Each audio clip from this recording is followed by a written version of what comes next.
Pernahkah anda mendengar tentang varieti longgan yang rangup dan manis seperti longgan dengan haruman durian yang harum? Itulah longgan Brazil, iaitu matua. Buah yang menimbulkan rasa ingin tahu bagi ramai penanam buah. Buah matua berbentuk bulat, daging tebal, kulit nipis dan anda akan mengingatnya selama-lamanya selepas memakannya kerana rasa yang sangat berbeza. Pokok ini mudah tumbuh sesuai dengan iklim Malaysia, mempunyai sedikit perosak dan penyakit dan mula berbuah selepas kira-kira 12 bulan sahaja. Dan semakin lama ditanam, semakin banyak buah yang dihasilkan. Varieti kami adalah kira-kira 60 berbanding 70 cm tinggi, dengan daun hijau dan akar yang kuat dan berakar dengan cepat apabila dibawa pulang. Ini bukan sahaja pokok buah-buahan yang unik untuk dinikmati seisi keluarga, tetapi juga pelbagai dengan nilai ekonomi, sangat popular di kalangan peniaga.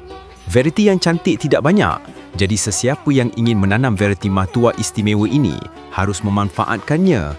Order untuk memastikan pokok itu awal.